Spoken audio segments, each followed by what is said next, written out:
ಆನಂದ ಓಂಕಾರ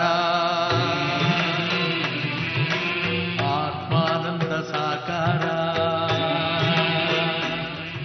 ನಮಸ್ತೆ ಶಂಕರ.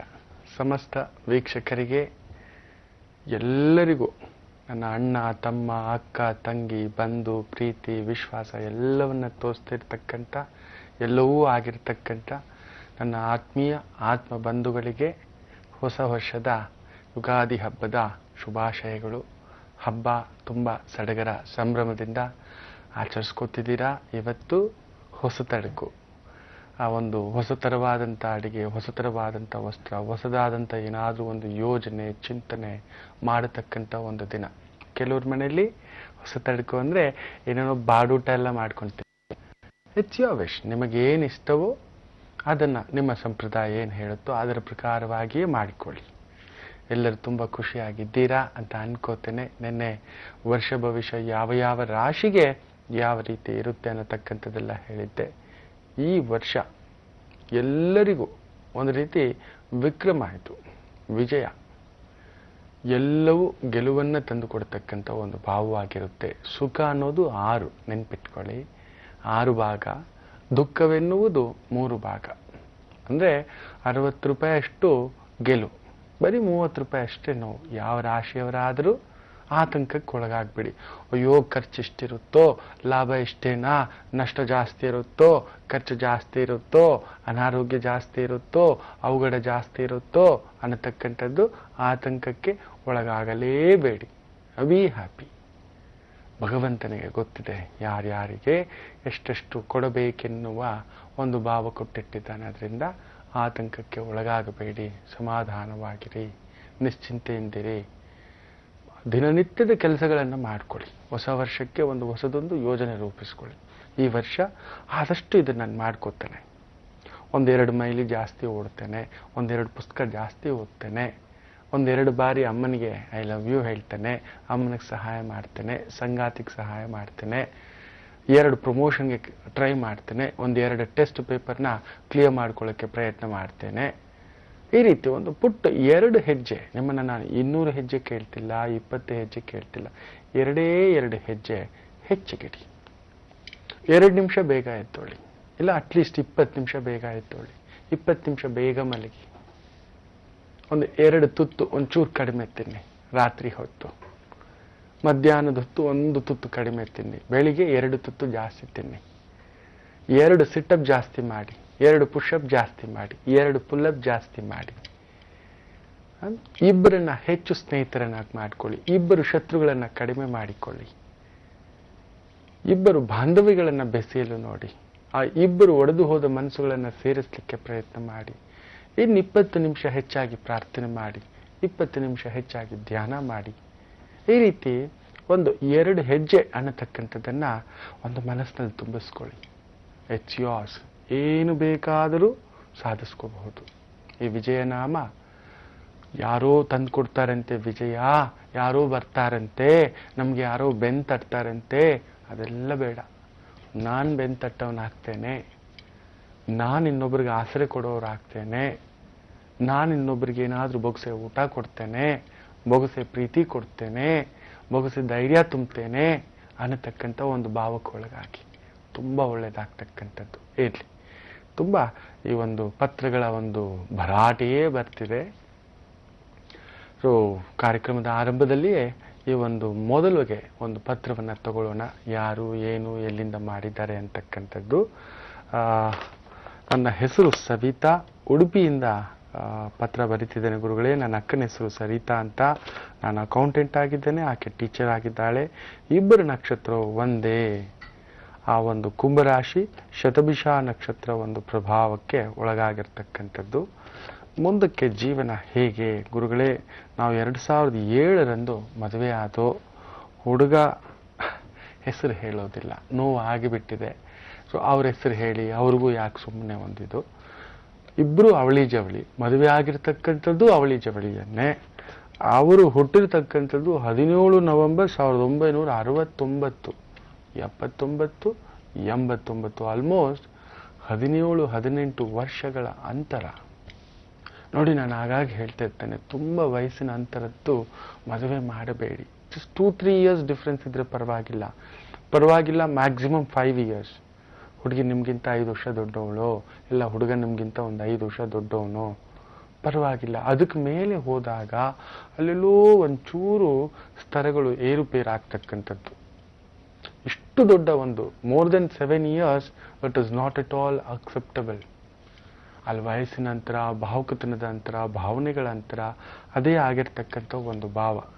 ಡೈವರ್ಸ್ ಆಗಿಬಿಟ್ಟಿದೆ, ನೆಮ್ಮದಿ ಇಲ್ಲ, ಮದುವೆ ಅನ್ನೋದೇ ತಪ್ಪ, ಮದುವೆ ಮಾಡ್ಕೊಂಡಿದ್ದೇ ತಪ್ಪ ಅನ್ನುವಷ್ಟರ ಮಟ್ಟಕ್ಕೆ ಮನಸ್ಸಿಗೆ ನೋವು ಹಾಕ್ಕೊಂಡು ಬಿಟ್ಟಿದ್ದೀರ. ಇರಲಿ ತಾಯಿ, ಆಗಿದ್ದಾಯಿತು. ಏನೋ ಅವರಾದರೂ ಯೋಚನೆ ಮಾಡಬೇಕಿತ್ತು. 1969 ಅಂದರೆ ಮೋರ್ ಮೆಚೂರ್ಡ್ ಅಂತ ಹೇಳ್ತೇವೆ. ಸುಮಾರು ಈಗಿನ ಒಂದು ಮಟ್ಟಕ್ಕೆ ಲೆಕ್ಕ ತಗೊಂಡ ಅಂದರೆ 43-44 ವರ್ಷ. ಅದು ನೀವು ಮದುವೆ ಆಗಿರ್ತಕ್ಕಂಥದ್ದು 2007ಕ್ಕೆ ಮದುವೆ ಆಗಿದ್ದು ಅಂತ ಹೇಳ್ತೀರ. ಆಲ್ಮೋಸ್ಟ್ 6 ವರ್ಷದ ಹಿಂದ್ಗಡೆ. ಸೊ ಆಗ ಅವರಿಗೆ ಬಂದು ಸುಮಾರು ಒಂದು 37-38 ವರ್ಷ. ಒಂದು ಹಂತ ಮನುಷ್ಯ ದಾಟಿರ್ತಾನೆ 30 ದಾಟಿದ ಮೇಲೆ. ಅವರಾದರೂ ನಿಭಾಯಿಸಬೇಕಿತ್ತು. ಕಟ್ಟಿಕೊಂಡ ಮೇಲೆ ನಿಭಾಯಿಸುವುದು ಅವರ ಕರ್ತವ್ಯ. ಏನೋ ಆಗಿದೆ ಬಿಡಿ. ಮುಂದೆ ನಮ್ಮ ಜೀವನ ಏನು, ಸಾಧಿಸ್ಕೋತೀವ, ನಿಂತ್ಕೋತೀವ ಅನ್ನತಕ್ಕಂಥದ್ದು. ಆದಷ್ಟು ಪೆಟ್ಟುಗಳು ಬಿದ್ದ ಜಾಗದಲ್ಲೇ ಮತ್ತೆ ಪೆಟ್ಟುಗಳು ಬೀಳ್ತಕ್ಕಂಥದ್ದು ನೆನಪಿನಲ್ಲಿ ಇಟ್ಕೊಳ್ಳಿ. ಈ ಪುನರ್ವಿವಾಹ ಅಂದ್ರೇನೆ ಪುನರ್ ತಪ್ಪುಗಳು, ನೋವುಗಳು ಅಂತ, ಪುನಃ ನೋವುಗಳು. ನೋಡಿ, ಫಸ್ಟ್ ಮ್ಯಾರೇಜ್ ಅನ್ನೋದೇ ಒಂದು ಅದ್ಭುತ. ಮ್ಯಾರೇಜ್ ಆಗದೇ ಉಳಿಯೋದು ಅಂತ ಒಂದು ನೋವು ಅನಿಸೋದಿಲ್ಲ. ಪರವಾಗಿಲ್ಲ, ವಿ ಕ್ಯಾನ್ ಲಿವ್ ಇಟ್ ಅನ್ನೋದು ಅನಿಸ್ಬಿಡುತ್ತೆ. ಆದರೆ ಮದುವೆಯಾಗಿ ಅದು ಮುರಿದೋದ್ಮೇಲೆ ಇನ್ನೊಂದು 2ನೇ ಮದುವೆ ಅನ್ನೋದು ಮಾಡ್ಕೊಳ್ಳೋದಿದೆಯಲ್ಲ, ತುಂಬ ಒಂದು ನೋವಿಗೆ ಒಳಪಡಿಸ್ತಕ್ಕಂಥದ್ದು. ಗೊತ್ತಿಲ್ಲದೆಯೋ ಅಲ್ಲೊಂದು ಡೌಟ್ ಸ್ಟಾರ್ಟ್ ಆಗುತ್ತೆ. Will he loves me, will she CARES me? ಇನ್ನೂ ಹಳೆಯ ಸಂಬಂಧದ ಬಗ್ಗೆ ಕೆಲವರೇನು ಎಲ್ಲರೂ 90% will have kind of tickling. ಹಂಗೆ ಅಲ್ಲಿ ಈ ಥರದ ಮಾತುಗಳು ಬರ್ತಕ್ಕಂಥದ್ದಾಗುತ್ತೆ. ಅವ್ರ ಜೊತೆ ಎಲ್ಲೆಲ್ಲಿ ಓಡಾಡ್ತಿದ್ದೆ, ಎಲ್ಲೆಲ್ಲಿ ಹೋಗಿ ತಿಂತಿದ್ರಿ, ಅವ್ರಿಗೇನು ಇಷ್ಟ, ಅವ್ರು ಚೆನ್ನಾಗಿ ನನಗಿಂತ ನೋಡ್ಕೋತಿದ್ರಾ, ನನಗಿಂತ ಪ್ರೀತಿ ಮಾಡ್ತಿದ್ರಾ, ಈ ಥರದ್ದು ಒಂದು ಅಸಂಬದ್ಧ ಮಾತುಗಳು ಬರ್ಲಿಕ್ಕೆ ಶುರು ಆಗುತ್ತೆ. So that starts creating more problems. ನೆನಪಿನಲ್ಲಿ ಇಟ್ಕೊಳ್ಳಿ, ಧುಮುಕಬೇಡಿ. ಇಬ್ಬರೂ ಅಷ್ಟೇ, ಧುಮುಕಬೇಡಿ, ಮಾತಾಡಿ, ಒಂದು ಹಂತಕ್ಕೆ ಬನ್ನಿ. ಒಂದು ಮಾಗಬೇಕು. 2ನೇ ಮದುವೆಗೆ ನಿಜವಾಗ್ಲೂ ಹೇಳ್ತೇನೆ, ಜಾತಕಗಳೆಲ್ಲ ಮುಖ್ಯ. ನಾನು ಹಿಂದೊಮ್ಮೆ ಹೇಳಿದ್ದೆ, ಯಾವುದಕ್ಕೆ ಜಾತಕ ನೋಡಬಾರದು, ಎಂಥ ಸಂದರ್ಭದಲ್ಲಿ ಜಾತಕವನ್ನಿಟ್ಟು ಮದುವೆ ಮಾಡಬೇಕು ಅಂತ ಕುಳಿತುಕೋಬಾರ್ದು. ಯಾಕೆಂದ್ರೆ ಜಾತಕ ಅಷ್ಟೇ ಎವ್ರಿಥಿಂಗ್ ವಾಸ್ ಫೈನ್ ಎನಫ್ ಅನ್ನೋದಾಗಿದ್ದಿದ್ರೆ 1ನೇ ಮದುವೆನೇ ಮುರಿತಿರ್ಲಿಲ್ವಲ್ಲ. ಅಲ್ಲಿ ಡೈವರ್ಸ್ ಆಗ್ತಿರ್ಲಿಲ್ಲ, ಇಲ್ಲ ಸಪ್ರೇಷನ್ ಆಗ್ತಿರ್ಲಿಲ್ಲ, ಇಲ್ಲ ವಿಡೋ ಆಗ್ತಿರ್ಲಿಲ್ಲ, ಇಲ್ಲ ವಿಧರ ಆಗ್ತಿರ್ಲಿಲ್ಲ. ಹೌದಲ್ವೋ? ಸೊ ಅಲ್ಲೆಲ್ಲೂ ಜಾತಕಗಳ ಹೊಂದಾಣಿಕೆ ಆಗಿಲ್ಲ. ಅದ್ರ ಮೇಲೆ ಮನಸ್ಸೂ ಹೊಂದಾಣಿಕೆ ಆಗಿಲ್ಲ, ಅದ್ರ ಮೇಲೆ ಅಡ್ಜಸ್ಟ್ಮೆಂಟು ಮಾಡ್ಕೊಂಡಿಲ್ಲ, ಅದ್ರ ಮೇಲೆ ಇದ್ದಿದ್ದು ಓಕೆ ಅಂತಲೂ ಅನ್ಕೊಳ್ಳಿಲ್ಲ. So you people has been came out. ಅದರಿಂದ ಈ ಬಾರಿ ಮತ್ತೆ ಮದುವೆ ಯೋಗ ಇದೆ, ಮುಂದಿನ ವರ್ಷವೇ ಇರ್ತಕ್ಕಂಥದ್ದು. ಆತಂಕ ಪಡಬೇಡಿ. ಸಪ್ರೇಟ್ ಮನೆಯಿಂದ ಬರ್ತಕ್ಕಂಥ ಸಂಬಂಧ ಆಗ್ತಕ್ಕಂಥದ್ದಾಗುತ್ತೆ. ಒಳ್ಳೆ ಜೀವನ ಭವಿಷ್ಯ ಆಗುತ್ತೆ. ವಿನಾಯಕನ ಪೂಜೆಯನ್ನು ಮಾಡ್ಕೊಳ್ತಕ್ಕಂಥದ್ದು ಸಂಕಷ್ಟಿ ದಿನಗಳದ್ದು ಮಾಡ್ಕೊಳ್ಳಿ. ಎಲ್ಲೋ ಒಳ್ಳೇದಾಗ್ತಕ್ಕಂಥದ್ದು, ಸಮಾಧಾನ ಮಾಡ್ಕೊಳ್ಳಿ. ಇರಲಿ ವೀಕ್ಷಕರೇ, ಇನ್ನೂ ಹಲವಾರು ಮಾಹಿತಿ ಇದೆ. ಮನೆಯಲ್ಲಿ ಇವತ್ತು ಹೊಸ ವರ್ಷ ಅಲ್ವಾ, ಹೊಸ ವಿಚಾರಗಳ ಒಂದು ಸಂಭ್ರಮ ಅಂತಲೇ ಹೇಳ್ತೇನೆ. ಮನೆಯಲ್ಲಿ ತುಂಬ ವಿಗ್ರಹ ಯಾಕೆ ಇಡಬಾರ್ದು, ಅದರ ಬಗ್ಗೆ ಒಂದು ಮಾಹಿತಿ ಇದೆ. ಹಾಗೆ ವಿಶೇಷವಾಗಿ ಒಂದು ಪುಷ್ಪ ಇದೆ. ಆ ಪುಷ್ಪದಿಂದ ಪೂಜೆ ಮಾಡಿದರೆ ತುಂಬ ದಿನಗಳ ನಿಮ್ಮ ಭೂಮಿ ಕನಸೊಂದು ನನಸಾಗ್ತಕ್ಕಂಥದ್ದುಂಟು. ಹಾಗೆ ಇನ್ನೊಂದು ಪುಷ್ಪ ಇದೆ. ಆ ಒಂದು ಪುಷ್ಪದ ಸೇವನೆಯಿಂದ, ರಸದ ಸೇವನೆಯಿಂದ, ಇಲ್ಲ ಎಲೆಯ ಸೇವನೆಯಿಂದ ಪಿತ್ತಕೋಶ ಸಮಸ್ಯೆಗೆ, ಲಿವರ್ ಪ್ರಾಬ್ಲಮ್ಸ್ಗೆ, ಜಾಂಡೀಸ್ ಪ್ರಾಬ್ಲಮ್ಗೆ ಬಹುದೊಡ್ಡ ಒಂದು ರಾಮಬಾಣವಾಗಿ ಉಪಯೋಗ ಆಗ್ತಕ್ಕಂಥದ್ದು. ಈ ಒಂದು ಹೊಸ ತಡಕು, ಹೊಸ ವರ್ಷ, ಮೊದಲನೇ ಕರೆ ಯಾರು ಮಾಡಿದ್ದಾರೆ, ಎಲ್ಲಿಂದ ಮಾಡಿದ್ದಾರೆ, ಏನಾದರೂ ಸಮಾಧಾನ ಮಾಡ್ಲಿಕ್ಕೆ ಆಗುತ್ತಾ ನಮ್ಮ ಮಟ್ಟಕ್ಕೆ? ಪ್ರಯತ್ನ ಮಾಡೋಣ. ಹಲೋ, ನಮಸ್ಕಾರ ಗುರುಜಿ. ನಮಸ್ತೆ ಶಂಕರ ತಾಯಿ. ಯಾರು ಇದು? ನಾನು ವಿಶಾಲಾಕ್ಷಿ ಅಂತ ಗುರುಜಿ. ನಮಸ್ತೆಮ್ಮ. ಎಲ್ಲಿಂದ ಮಾಡಿದ್ದೀರೋ ತಾಯಿ? ನಮ್ಮ ಮನೆಯವರು ಶಿವಮೊಗ್ಗ ಗುರುಜಿ. ಹುಟ್ಟಿರೋದು ಇಲ್ಲೇ ಇದೀವಿ ನಾವು. ಬೆಂಗಳೂರಲ್ಲಿ ಇದ್ದೀರೋ? ಹ್ಞೂ ಗುರುಜಿ. ಸರಿ, ಯಾರ ಬಗ್ಗೆ ಕೇಳ್ಬೇಕಿತ್ತಮ್ಮ? ನಮ್ಮ ಮನೆಯವ್ರ ಬಗ್ಗೆ ಗುರುಜಿ. ಹೇಳಿ. 47 47 1973 ಹಾ. ಆಮೇಲೆ ಸಮಯ ಏನಾದ್ರೂ ಗೊತ್ತಿದೆಯೋ? 11:10 ಗುರುಜಿ. ಬೆಳಿಗ್ಗೆನ ರಾತ್ರಿನ ಹುಟ್ಟಿರೋದು? ಬೆಳಿಗ್ಗೆ ಗುರುಜಿ. ಸರಿ ಸರಿ. ಅವ್ರ ಹೆಸರು? ಗುರುಜಿ ವೆಂಕಟೇಶ್ ಗುಪ್ತಾ ಗುರುಜಿ.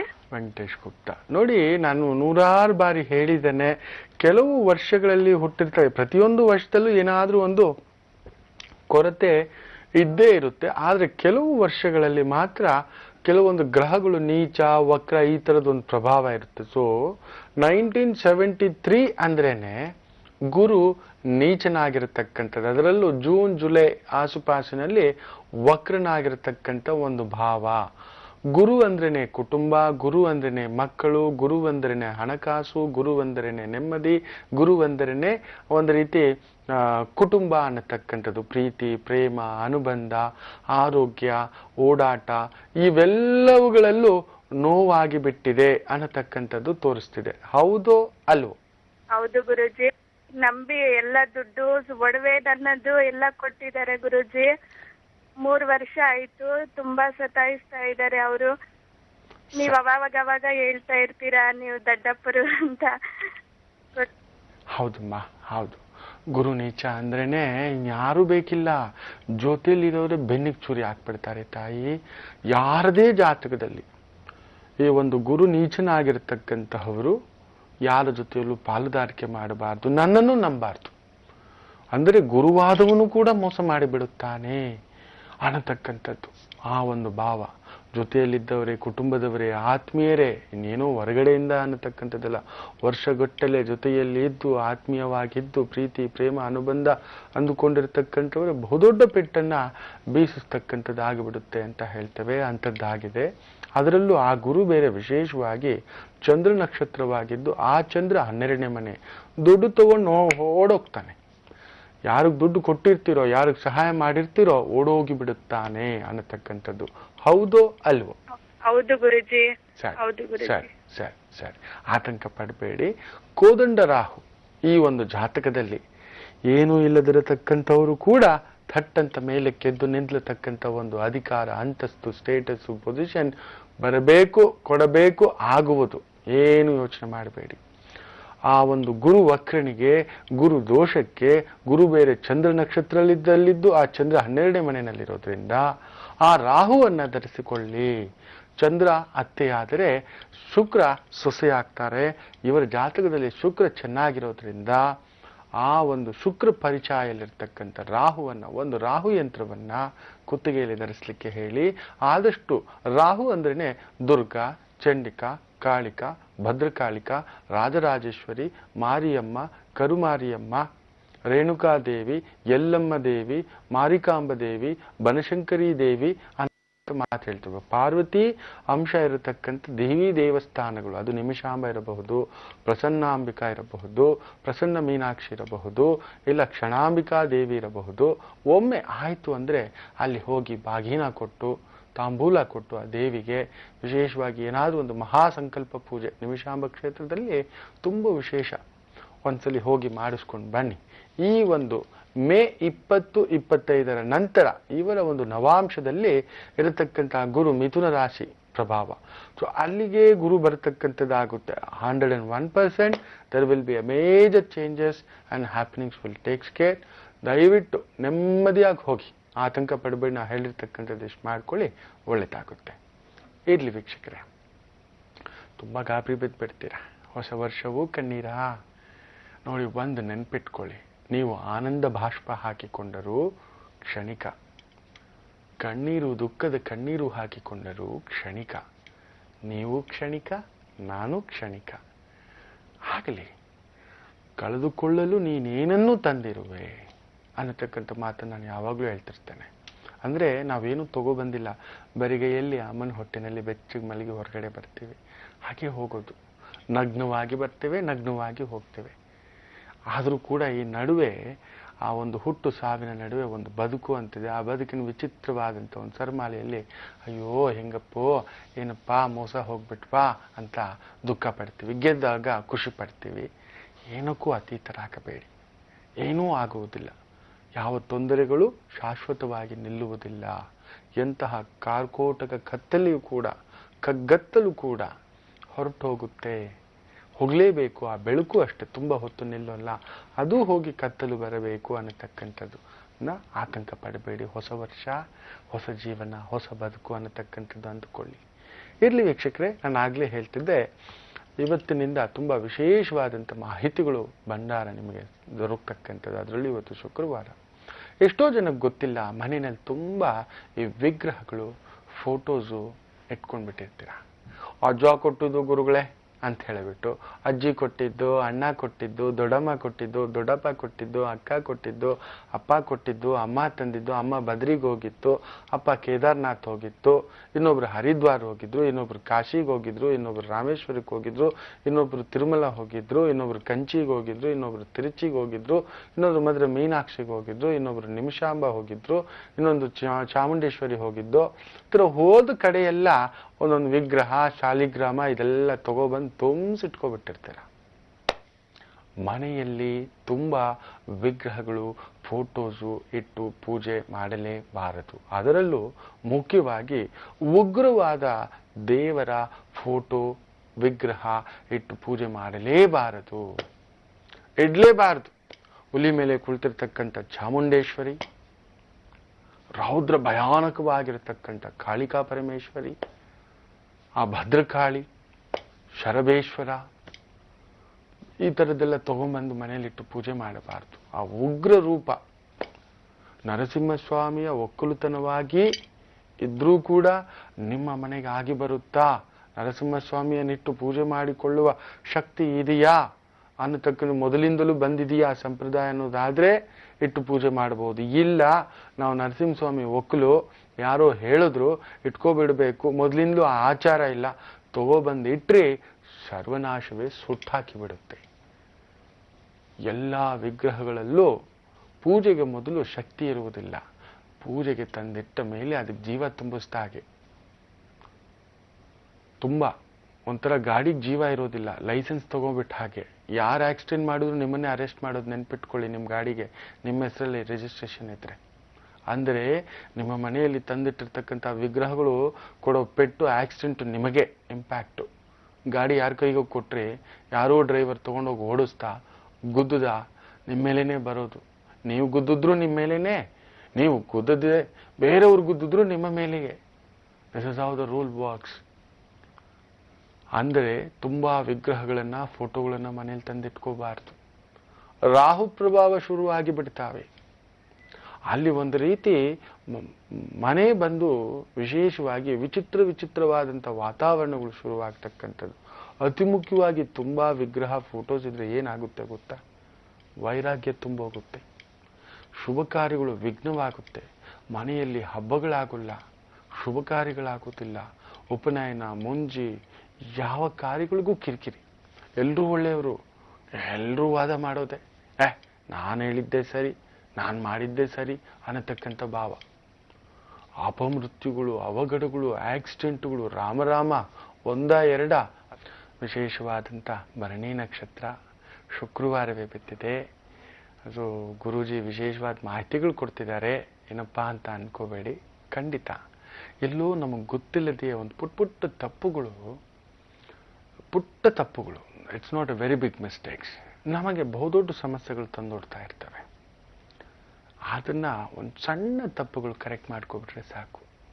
ನೀವು ನಂಬೋದಿಲ್ಲ, ನಾವು ಒಂದು ಪ್ರಾಕ್ಟಿಕಲಿ ಈ ಒಂದು ಮ್ಯಾನೇಜ್ಮೆಂಟ್ ಓದಬೇಕಾದ್ರೆ ಆ ಕರೆಕ್ಷನ್ಗೆ ಕೆಲವೊಂದು ಪ್ರಾಸೆಸ್ ತೋರಿಸ್ಕೊಡ್ತಾರೆ, ಟ್ರೈನಿಂಗ್ ಸಿಸ್ಟಮ್ ಹೇಳ್ಕೊಡ್ತಾರೆ, ಕೆಲವೊಂದು ಟೂಲ್ಸ್ ಹೇಳ್ಕೊಡ್ತಾರೆ. ಸುಮಾರು 100 ಮಿಸ್ಟೇಕ್ ಆಗುತ್ತೆ, ಅದರಿಂದ 100 ರೂಪಾಯಿ ಕಳ್ಕೋತೇವೆ ಅನ್ನೋದಾದರೆ 78ರಿಂದ 85 ಭಾಗ ಕಳ್ಕೊಳ್ಳೋದು ನಾವು ಒಂದು ದುಡ್ಡು 85 ರೂಪಾಯಿ ಕಳ್ಕೊಳ್ಳೋದು ಒಂದು ಸಣ್ಣ ಮಿಸ್ಟೇಕಿಂದ ಅಂತೆ. ಇನ್ನು 15 ರೂಪಾಯಿ ಎಲ್ಲ ಕಳ್ಕೊಳ್ಳೋದು ಬಂದು ದೊಡ್ಡ ಮಿಸ್ಟೇಕಿಂದ ಅಂತೆ. ಲೆಕ್ಕ ಹಾಕ್ಕೊಳ್ಳಿ. ಆ ಸಣ್ಣ ಪುಟ್ಟ ತಪ್ಪುಗಳನ್ನು ಕರೆಕ್ಟ್ ಮಾಡ್ಕೊಬಿಟ್ರೆ ಒಂದೋ ಎರಡೋ, ಜಾಸ್ತಿನೂ ಅಲ್ಲ, ಸಣ್ಣ ಪುಟ್ಟದ್ದು ಒಂದೋ ಎರಡೋ ಆ ಲೂಪ್ ಹೋಲು. ಈಗ ಒಂದು ಕಾರ್ ತೊಳಿಬೇಕಾದ್ರೆ ಪೈಪಲ್ಲಿ ನೀರು ಬಿಟ್ಕೊಂಡು ತೊಳಿತಾ ಇರ್ತೀವಿ. ಅದನ್ನು ಬರೀ ಒಂದು 10 ನಿಮಿಷ ನಾವು ಅದರಿಂದ ತೊಳೆಯೋದ್ರಿಂದ ಎಷ್ಟೋ ಬಕೆಟ್ಸ್ ನೀರು ವೇಸ್ಟ್ ಮಾಡಿರ್ತೀವಂತೆ. ಬರೀ 2 ಬಕೆಟ್ ನೀರು ಇಟ್ಕೊಂಡು ನಾವು ತೊಳೆಯೋದ್ರಿಂದ ಆ ಒಂದು ಎಷ್ಟೋ ನೀರು ಸೇವ್ ಮಾಡ್ಬೋದು. ಒಂದು ಪುಟ್ಟ ಕರೆಕ್ಷನ್ ಅಷ್ಟೇ, ಆ ಸಣ್ಣ ಕರೆಕ್ಷನ್ ಸೊ ಆ ರೀತಿ ಈ ಒಂದು ಮನೆಯಲ್ಲಿ ಈ ಫೋಟೋ ವಿಗ್ರಹಗಳ ಬಗ್ಗೆ ನಾನು ಹೇಳ್ತಿದ್ದೇನೆ. ಇಲ್ಲಿ ಅದ್ರ ಬಗ್ಗೆ ಇನ್ನಷ್ಟು ಮಾಹಿತಿ ಕೊಡೋಕೆ ಮೊದಲು ಇನ್ನೊಬ್ರು ಕರೆನಲ್ಲಿ ಕಾಯ್ತಿದ್ದಾರೆ. ಅವ್ರು ಯಾರು, ಏನು, ಎಲ್ಲಿಂದ ನೋಡ್ಬಿಡೋಣ. ಹಲೋ.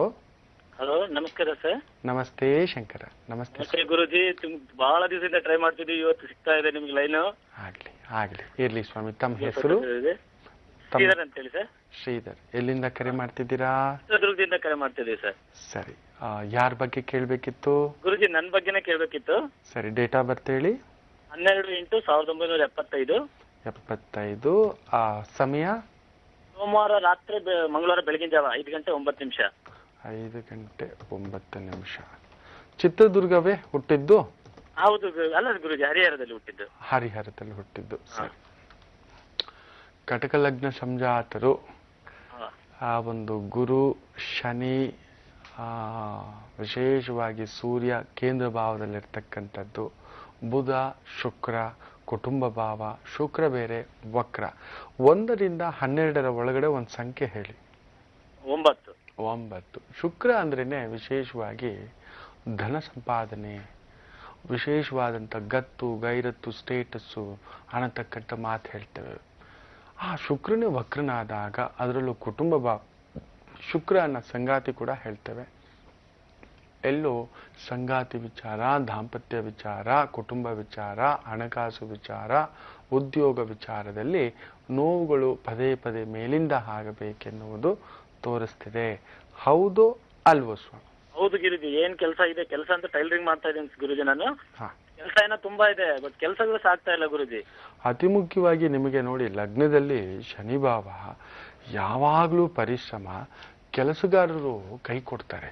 ಹಬ್ಬಗಳಿದ್ದಾಗ ಬಟ್ಟೆ ಬರುತ್ತೆ. ಶುಕ್ರ ವಕ್ರ. ಶುಕ್ರ ಅಂದ್ರೇನೆ ಬಟ್ಟೆ, ಗಾರ್ಮೆಂಟ್ಸು. ವಕ್ರವಾಗಿ ಸಂಪಾದಿಸ್ಬೇಕಂದ್ರೆ ಪರಿಶ್ರಮ ಪರಿಶ್ರಮ ಪರಿಶ್ರಮ. ಆ ಡಿಸೈನಿಂಗು, ನೆಟ್ಟಿಂಗು ಬಹುದೊಡ್ಡ ಹೆಸರಿದೆ ನಿಮಗೆ ನೋಡಿ. ಬುಧ ಜೊತೆಲಿರೋದ್ರಿಂದ ತುಂಬ ಒಳ್ಳೆಯ ಹೆಸರಿದೆ. ಆದರೆ ಸರಿಯಾದ ವರ್ಕರ್ಸ್ ಸಿಗುವುದಿಲ್ಲ ನಿಮಗೆ. ಯಾವಾಗಲೂ ನೀವೇ ಕ್ಲೀನ್ ಮಾಡಬೇಕು, ನೀವೇ ಎತ್ತಿಡಬೇಕು, ನೀವೇ. ಎಲ್ಲರ ಮನೆಯಲ್ಲೂ ಹಬ್ಬಕ್ಕೆ ಹೊಸ ಬಟ್ಟೆ ಹಾಕ್ಕೊಂಡಿದ್ರೆ ನೀವು ನೋಡಿದ್ರೆ ಹಬ್ಬದ ದಿನ ನೀವು ಹೊಲಿತಿರ್ತೀರ. ಆ ಥರದ ಒಂದು ಪ್ರಭಾವ. ಹೌದು ಅಲ್ವಾ? ಹೌದು ಗುರುಜಿ, ಕರೆಕ್ಟ್ ಹೇಳ್ತೀನಿ ಗುರುಜಿ. ಸರಿ ಸರಿ.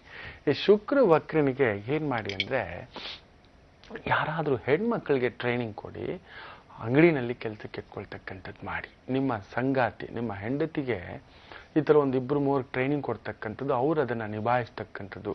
ವಕ್ರವಾಗಿ ಸ್ತ್ರೀ ಮೂಲಕ ಧನ ಸಂಪಾದನೆ ಆಗಬೇಕು. ಕಟಕ ಲಗ್ನ 2ನೇ ಮನೆಯಲ್ಲಿ ಆ ಶುಕ್ರ ಪರಿಚಯ ಇರತಕ್ಕಂಥದ್ದು.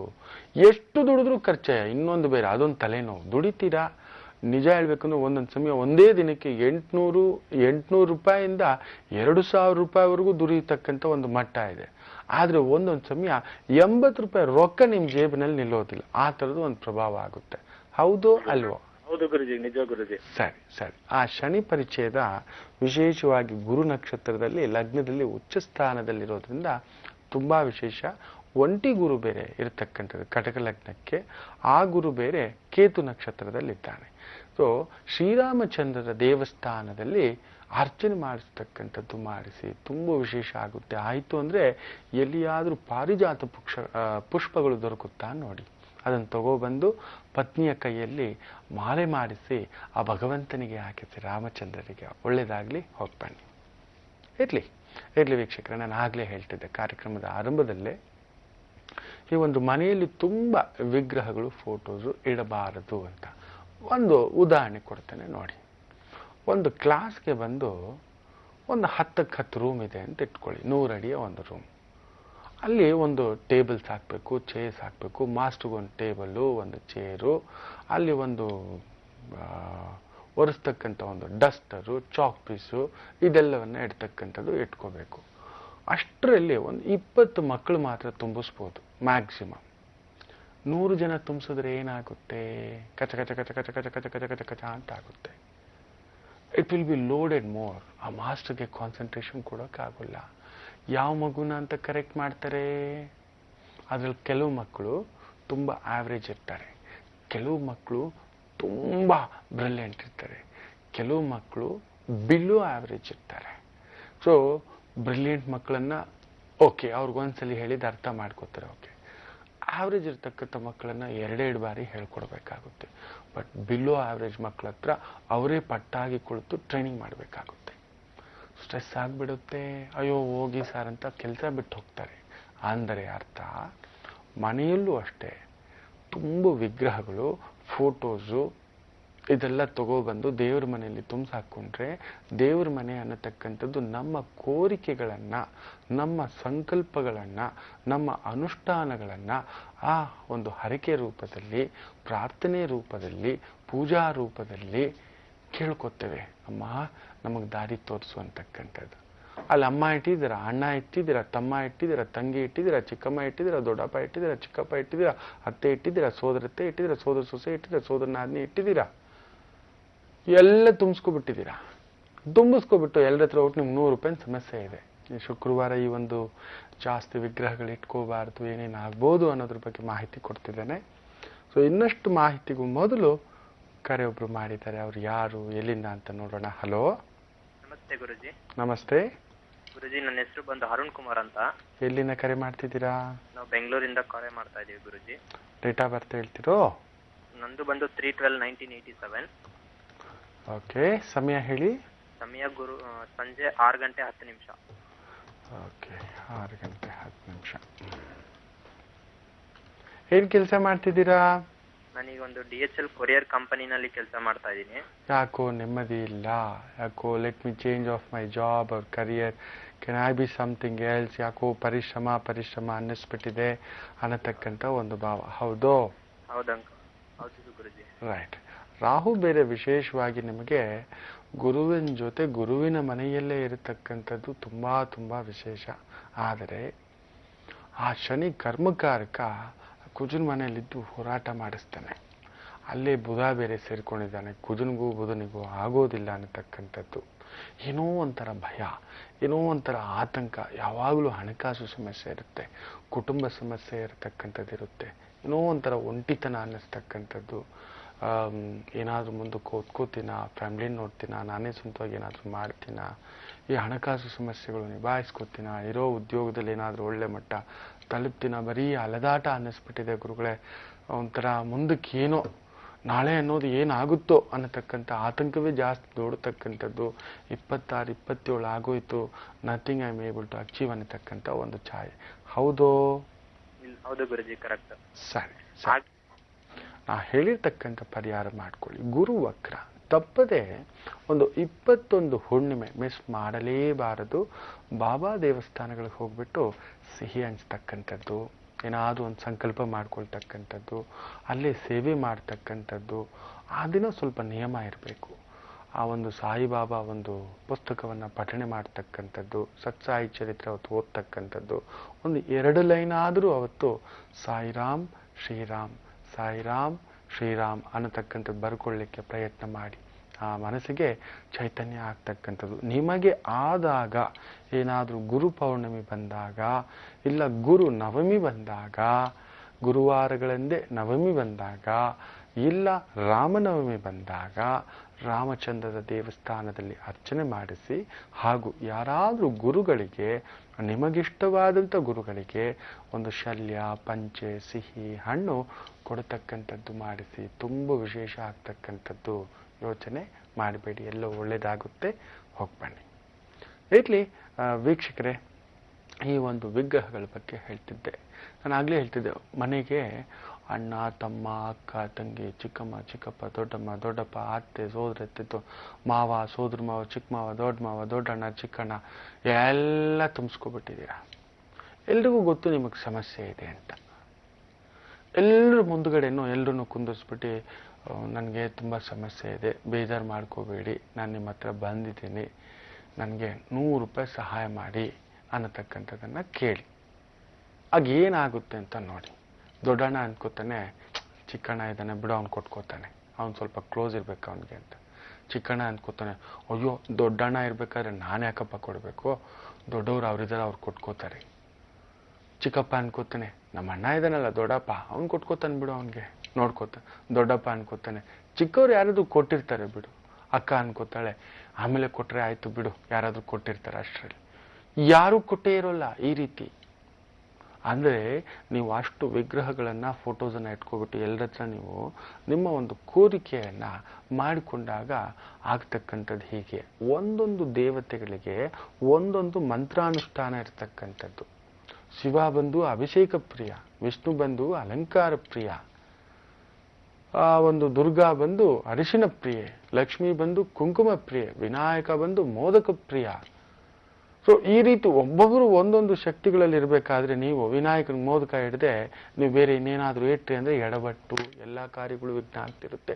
ಗೊತ್ತೇ ಇಲ್ಲ, ಸಣ್ಣ ಮಿಸ್ಟೇಕು. ಆ ವಿನಾಯಕನನ್ನ ಬೇರೆ ಪುಟ್ಟು ಒಂದು ಮುಷ್ಟಿಘಾತಕ್ಕಿಂತ ಮೇಲಕ್ಕೆ ಯಾವುದೇ ವಿಗ್ರಹ ಇಡಬಾರ್ದು. ಅದರಲ್ಲಿ ಮುಖ್ಯವಾಗಿ ವಿನಾಯಕನನ್ನ ದೇವತಾ ಮನೆಯಲ್ಲಿಟ್ಟು ಪೂಜೆ ಮಾಡಲೇಬಾರ್ದು. ದೊಡ್ಡದು ಇಟ್ಟು ಪೂಜೆ ಮಾಡ್ಬೋದು, ಇಲ್ಲ ಅನ್ನೋದೇನೂ ಇಲ್ಲ. ಬಟ್ ಇಟ್ಟ ಮೇಲೆ ಪ್ರತಿನಿತ್ಯ ಪೂಜೆ, ಪ್ರತಿನಿತ್ಯ ನೈವೇದ್ಯ, ಪ್ರತಿನಿತ್ಯ ಮೋದಕ, ಪ್ರತಿನಿತ್ಯ ದೀಪ ಅಖಂಡವಾಗಿ ಉರಿತಿರ್ಬೇಕು. ಮನೆ ದೇವಸ್ಥಾನ ಆಗ್ಬಿಡುತ್ತೆ. ದೇವಸ್ಥಾನ ಆಯ್ತು ಅಂದ್ರೆ ನೀವು ಬ್ರಹ್ಮಚಾರಿ ಆಗಿರ್ಬೇಕು, ಸಂಸಾರಿ ಆಗಿರ್ಲಿಕ್ಕಾಗೋದಿಲ್ಲ, ನೀವು ಸುಳ್ಳು ಹೇಳೋ ಆಗಿಲ್ಲ. ಮಂತ್ರಾನುಷ್ಠಾನಗಳಲ್ಲೇ ಇರಬೇಕು, ನಿತ್ಯ ಪೂಜೆ, ನಿತ್ಯ ಹೋಮ ನಡಿಬೇಕು, ನಿತ್ಯ ಯಜ್ಞಗಳು ನಡಿಬೇಕು. ಆ ದೇವತೆಗಳು ಕೇಳ್ತವೆ ನಮಗೆ ಕೊಡು ಅಂತ. ಕರ್ಕೊಬಂದು ನಾನು ನಿನ್ನ ಚೆನ್ನಾಗಿ ನೋಡ್ಕೋತೀನಿ ಅಂತ ಹೇಳಿಬಿಟ್ಟು ಕರ್ಕೊಂಡು ಬಂದ ಮೇಲೆ ಅದನ್ನ ನಿಯಮಬದ್ಧವಾಗಿ ಒಂದು ಹೊಸ ಬಟ್ಟೆ ಹಾಕಿ, ಊಟ ಕೊಟ್ಟು, ಬಟ್ಟೆ ಕೊಟ್ಟು, ನಿಯಮ ಕೊಟ್ಟು, ಅವ್ರಿಗೊಂದು ರಕ್ಷಣೆ ಕೊಟ್ಟು, ವಿದ್ಯಾ ಕೊಟ್ಟು ಅವ್ರಿಗೊಂದು ಬದುಕು ಕಟ್ಕೊಡ್ಬೇಕು. ಇಲ್ಲಾಂದ್ರೆ ನಾವು ಕರ್ಕೊಬರ್ಬಾರ್ದು. ಒಬ್ಬ ಕೆಲಸಗಾರನ ಮನೆಗೆ ನಾವು ಕರ್ಕೊಬರ್ತೀವಿ ಅನ್ನತಕ್ಕಂಥದ್ದು ಆದರೂ ಕೂಡ ಆತನಿಗೆ ತಿಂಗಳಿಗೆ ಕರೆಕ್ಟಾಗಿ ಸಂಬಳ ಕೊಡಬೇಕು. ವರ್ಷ ಆಯಿತು ಅಂದರೆ ಬೋನಸ್ ಕೊಡಬೇಕು, ಏನಾದರೂ ಇನ್ಸೆಂಟಿವ್ ಕೊಡಬೇಕು, ಅವ್ನಿಗೆ ರಜೆಗಳ ಒಂದು ಫಾರ್ಮಾಲಿಟೀಸ್ ನೋಡಬೇಕು, ಅವ್ನಿಗೊಂದು ESI ಕಾರ್ಡ್ಸ್ ಮಾಡಿಕೊಡ್ಬೇಕು, PF ಇದು ಮಾಡಿಕೊಡ್ಬೇಕು. ಥರದ್ದು ಪ್ರತಿಯೊಂದು ವ್ಯವಸ್ಥೆ ಇದೆ. ಸುಮ್ಮನೆ ಕೆಲಸಕ್ಕೆ ಕರ್ಕೊ ಬಂದ್ಬಿಟ್ಟು ಸಂಬಳ ಮಾತ್ರ ಕೊಟ್ಟ ಅಂದರೆ ನಾಳೆ ಏನೋ ಒಂದು ಹೆಚ್ಚು ಕಮ್ಮಿ ನಿಮ್ಗೆ ಆಯಿತು, ಅವ್ನ ಪಾಪ ಕೆಲಸ ಬಿಟ್ಟು ಹೋಗ್ಬೇಕಾದ್ರೆ ಬರೀ ಖಾಲಿ ಕೈಯಲ್ಲಿ ಹೋಗ್ಬೇಕು. ಅವನ ಗತಿ ಯಾರು? ಅವ್ನಿಗೆ ಒಳ್ಳೇದು ಕೆಟ್ಟದ್ದು ನೋಡೋರು ಯಾರು? ಅವ್ನು ರಾತ್ರಿ ಹಗಲು ನನ್ನ ಧಣಿ, ನನ್ನ ಯಜಮಾನ ಅಂತ ದುಡಿದಿದ್ದಕ್ಕೆ ಅವನಿಗೆ ಬರಿಗೈಯೋ. ಕೆಲವರು ತಿಂಗಳಗಟ್ಟಲೆ ದುಡಿಸ್ಕೊಂಡು ಬರಿಗೈಯಲ್ಲಿ ಕಳಿಸ್ಬಿಟ್ಟಿರ್ತಾರೆ. ಶಾಪಗ್ರಸ್ತರಾಗ್ತಾರೆ, ಶನಿ ಶಾಪಗ್ರಸ್ತರಾಗ್ತಾರೆ. ಒಬ್ಬ ಕೆಲಸಗಾರ ಅಂದ್ರೆ ಶನಿ ಪ್ರಭಾವ ಇರುತ್ತೆ, ಸೂರ್ಯ ಪ್ರಭಾವ ನಿಮಗೆ ಬರುತ್ತೆ. ನೀವು ರಾಜನ್, ನೀವು ಧಣಿ ಆಗಿರ್ತೀರಾ. ಅವನ ಕೆಲಸಗಾರ ಅಂದ್ರೆ ಅವನಲ್ಲಿ ಶನಿ ತತ್ವ ಇರುತ್ತೆ. ಅವ್ನಿಗೆ ಏನಾದ್ರೂ ಹೇಳಿ ನೋಡಿ ಪಾಪ, ಅವ್ನು ನಿಮ್ಮ ಮೇಲೆ ಸಿಟ್ಟು ಮಾಡ್ಕೊಂಡ ಅಂದ್ರೆ ಅವ್ನ ಕೆಲಸ ಹೋಯ್ತು. ಸೊ ಅವನು ಆಯ್ತು ಸ್ವಾಮಿ ಅಂತಾನೆ ಇರ್ತಾನೆ, ಹೌದಲ್ವೋ? ಸೊ ಹಾಗೆ ಒಂದೊಂದು ವಿಗ್ರಹಕ್ಕೂ ಒಂದೊಂದು ದೇವರಿಗೂ ಒಂದೊಂದು ಅನುಷ್ಠಾನವಿದೆ. ನೀವು ಅಂಥದ್ದು ಬಿಟ್ಟು ಎಲ್ಲ ತಗೊಬಂದು ತುಂಬಿಸ್ಕೊಬಿಟ್ಟಿರ್ತೀರಾ. ನಿಮಗಿಷ್ಟ ಅಂತ ಹೇಳ್ಬಿಟ್ಟು ನೀವೇ ಕಷ್ಟ ತಂದಿಟ್ಕೊಂಡಿರ್ತೀರಾ. ಆದ್ರಿಂದ ಇನ್ನು ಮೇಲೆ ನೋಡಿ, ನಾನು ಹಿಂದೆ ಕೂಡ ಹೇಳಿದ್ದೆ, ಒಮ್ಮೆ ಒಂದು ವಾಹಿನಿಯನ್ನ ಓಪನಿಂಗ್ ಸೆರೆಮನಿ, ಒಂದು ಹೊಸ ವಾಹಿನಿ, ಒಂದು ತುಂಬಾ ವಿಶೇಷವಾದಂಥ ವಾಹಿನಿ, ಪಾಪ ತುಂಬಾ ಪರಿಶ್ರಮ ಪಟ್ಟಿರ್ತಕ್ಕಂಥವ್ರು, ಅಲ್ಲೊಂದು ಎಡವಟ್ಟು ನಡೀತು. ಆ ಒಂದು ವಾಹಿನಿಯ ಓಪನಿಂಗ್ ಸೆರೆಮನಿಗೆ ಹೋಗಿದ್ದಾಗ ಸುಮಾರು 15 ಜನ ಜಗದ್ಗುರುಗಳು ಬಂದು ಒಂದೇ ವೇದಿಕೆ ಮೇಲೆ ಕುಳಿತಿದ್ದಂಥ ಸಂದರ್ಭದಲ್ಲಿ ಆ ಒಂದು ಓಪನಿಂಗ್ ಸೆರೆಮನಿಯಲ್ಲಿ ಒಂದು ಎಡವಟ್ಟು ಮಾಡಿದಂಥ ಎಡವಟ್ಟು ಇವತ್ತಿಗೂ ಆ ಚಾನೆಲ್ ಎದ್ದಿಲ್ಲ. ಆ ಚಾನೆಲ್ ಎಲ್ಲಿದೆ ಅಂತ ಎಷ್ಟೋ ಜನಕ್ಕೆ ಗೊತ್ತಿಲ್ಲ. ಆ ಚಾನೆಲ್ ಇದೆಯಾ ಅನ್ನತಕ್ಕಂಥ ಕೇಳತಕ್ಕಂಥವ್ರು ಇದ್ದಾರೆ. ಆವತ್ತು ನನ್ನ ಪಕ್ಕದಲ್ಲಿರ್ತಕ್ಕಂಥವ್ರಿಗೆ ಹೇಳಿದೆ, ಈ ಚಾನೆಲ್ ಎದ್ದೊಳದಲ್ಲಿ ಇಲ್ಲೊಂದು ಎಡವಟ್ಟು ನಡೆಯುತ್ತೆ ನೋಡಿ ಅನ್ನತಕ್ಕಂಥದ್ದು. ಏನ್ ಗುರುಗಳೇ ಹೀಗೆ ಹೇಳಿಬಿಟ್ರೆ, ನೋಡಿ ಮಾಡ್ತಾರೆ ಅವ್ರ ಎಡವಟ್ಟು, ದುಡ್ಡಿನ ಅಹಂನಲ್ಲಿ, ಇಲ್ಲ ನಾವೇ ಮಾಡ್ತಿರೋದು ಅನ್ನತಕ್ಕಂಥ ಒಂದು ಆತುರ್ತನದ ಒಂದು ಎಡವಟ್ಟು ಅಂತ. ನೋಡಿ, ಈ ವಿಗ್ರಹಗಳು ಎಷ್ಟು ಪರಿಚ್ಛೇದ ಅಂದ್ರೆ ಒಂದೊಂದು ವಿಗ್ರಹಕ್ಕೂ ಒಂದೊಂದು ಶಕ್ತಿ ಇರುತ್ತೆ. ನಿಮಗೆ ಆಗಬರದ ವಿಗ್ರಹಗಳು, ಅತಿ ಮುಖ್ಯವಾಗಿ ಉಗ್ರವಾದಂಥ ವಿಗ್ರಹಗಳು, ಫೋಟೋಗಳು, ಕಾಳಿದಂತೆ ಆ ಭಯಂಕರವಾಗಿರ್ತಕ್ಕಂಥ ಅಘೋರ ರೂಪದಲ್ಲಿರತಕ್ಕಂಥ ಒಂದು ಶಿವನಂತೆ, ರುದ್ರತಾಂಡವ ಆಡ್ತಿರ್ತಕ್ಕಂಥ ಶಿವನಂತೆ, ಅದನ್ನೆಲ್ಲ ತಗೊಬಂದಿಟ್ಟು ಪೂಜೆ ಮಾಡೋ ಹಾಗಿಲ್ಲ. ಅದನ್ನ ಸಂಕಲ್ಪ ಇರ್ತಕ್ಕಂಥವರೇ ಮಾಡ್ಕೋಬೇಕು. ನಿಮಗೆ ಬರೋಲ್ಲ, ಯಾರೋ ಪಕ್ಕದ ಮನೇಲಿ ಮಾಡ್ತಿದ್ದಾರೆ, ಅಯ್ಯೋ ಅದು ಬಿಡಿ. ಇನ್ನೂ ಕೆಲವರು ಇರ್ತಾರೆ ಎಡವಟ್ಟು ದಾಸರು, ಸುದರ್ಶನ ಚಕ್ರ, ಶ್ರೀಚಕ್ರ, ಶ್ರೀಮೇರು ಯಂತ್ರ, ಇದೆಲ್ಲ ತಗೊಬಂದಿರ್ತೀರ. ಎಲ್ಲೋ ಒಂದು ಫೋಟೋಸಲ್ಲಿ ಸಿಗುತ್ತೆ, ಎಲ್ಲೋ ಒಂದು ಟಿವಿನಲ್ಲಿ ಹೇಳ್ತಾರೆ, ಯಾರೋ ಹೇಳಿದ್ರು ಅಂತ. ನಿಮ್ಮ ಹೆಸರಿಗೆ ರಿಜಿಸ್ಟರ್ ಆಗಿದೆಯಾ ಅದನ್ನ ನೋಡಿ. ನಿಮ್ಮ ಹೆಸರಿಗೆ ಅನುಷ್ಠಾನ ಮಾಡಿ, ಅಷ್ಟಬಂಧ ಮಾಡಿ, ಸಂಕಲ್ಪ ಮಾಡಿಸಿ ನಿಮ್ಮ ಹೆಸರು ಕೊಟ್ಟಿದ್ದಾರಾ? ಇಲ್ಲ, ಪ್ರಯೋಜನ ಇಲ್ಲ. ಅಷ್ಟು ದುಡ್ಡು ಕೊಟ್ಟು 3,000, 5,000, 10,000, 20,000, 50,000, 1 ಲಕ್ಷ ಎಲ್ಲ ಕೊಟ್ಟು ತಗೊಬಂದು ಪ್ರತಿಷ್ಠಾಪನೆ ಮಾಡಿರ್ತೀರ, ತಗೊಬಂದು ಇಟ್ಕೊಂಡು ಪೂಜೆ ಮಾಡ್ತೀರಾ. ಏನೋ ಗುರುಗಳೇ ಅವ್ರು ಯಾರೋ ಹೇಳಿದ್ರು, ಯಾವುದೋ ಒಂದು ಪೇಪರ್ಲ್ಲಿ ಹಾಕಿದ್ರು, ಯಾವುದೋ ಒಂದು ಟಿವಿನಲ್ಲಿ ತೋರಿಸಿದ್ರು, ಯಂತ್ರಕ್ಕೂ ರಕ್ಕೋ, ಉಸ್ ಯಂತ್ರಕ್ಕೂ ರಕ್ಕೋ, ಇಸ್ಕೋ ಪೂಜಾ ಕರೋ, ಇದನ್ನ ಮಾಡು ಅಂತ ಹೇಳಿದ್ರು. ತಗೊಬಂದ್ಬಿಟ್ಟು ಗುರುಗಳೇ, ಇದೊಂದು ಏನೋ ಹನುಮಂತನ ಯಂತ್ರ ಅಂತೆ, ರುದ್ರ ಯಂತ್ರ ಅಂತೆ, ಶನಿ ಯಂತ್ರ ಅಂತೆ ಹಾಕೊಂಡಿದ್ದೀವಿ ಗುರುಗಳೇ. ಇದೇನಾದ್ರೂ ನಮ್ಗೆ ಯಾಕೋ ಹಾಕೊಂಡಾಗಿಂದ ಏನೋ ವರ್ಕ್ ಆಗ್ತಿಲ್ಲ ಅಂತಕ್ಕಂಥದ್ದು. ಅಂದ್ರೆ ಅದು ನಿಮ್ಮ ಹೆಸರಿಗೆ ರಿಜಿಸ್ಟ್ರೇ ಆಗಿಲ್ಲ, ಅವ್ರಿಗೆ ರಿಜಿಸ್ಟರ್ ಮಾಡೋಕ್ಕೂ ಗೊತ್ತಿಲ್ಲ. ಅಲ್ಲಿ ವ್ಯಾಪಾರಿ ಮನೋಭಾವ ಇರುತ್ತೆ, ನೆನಪಲ್ಲಿ ಇಟ್ಕೊಳ್ಳಿ. ಏನೋ ಒಂದು ಮಾಡಬೇಕು, ಅಲ್ಲಿ ಮಂತ್ರಾನುಷ್ಠಾನಬದ್ಧವಾಗಿ ಮಾಡತಕ್ಕಂಥದ್ದು ಎಷ್ಟೋ ಕಾರ್ಯಗಳಿರುತ್ತೆ. ಏನೋ ಹೋಗ್ಬಿಟ್ಟು ಮಣ ಅಂತ ಹೇಳಿಬಿಟ್ಟೆಲ್ಲ ನಾವು ಕುಳಿತುಕೊಂಡು ಮಾಡ್ಲಿಕ್ಕೆ ಆಗೋದಿಲ್ಲ. ಹಾಗೆ ಅಷ್ಟು ದೇವತಾ ವಿಗ್ರಹಗಳಿಟ್ಟ ಮೇಲೆ ಅಷ್ಟು ಜನರನ್ನು ಸಂಪ್ರೀತಿಗೊಳಿಸಬೇಕು. ನೀವು ಶಿವನಿಗೆ ಅಭಿಷೇಕ ಮಾಡಬೇಕು, ವಿನಾಯಕನಿಗೆ ಮೋದಕ ಇಡಬೇಕು, ಲಕ್ಷ್ಮಿ ಕುಂಕುಮ ಅರ್ಚನೆ ಮಾಡ್ತಾ ಶುರು ಹಚ್ಕೋಬೇಕು, ಸರಸ್ವತಿಗೂ ಕೂಡ ಅರ್ಚನೆ ಮಾಡಿಸ್ತಕ್ಕಂಥದ್ದು ಮಾಡಬೇಕು, ದುರ್ಗೆಗೆ ದುರ್ಗಾ ಸಪ್ತಶ್ರುತಿ ಲಲಿತಾ ಸಹಸ್ರನಾಮವನ್ನು ಪಠಣೆ ಮಾಡತಕ್ಕಂಥದ್ದು ಮಾಡಬೇಕು,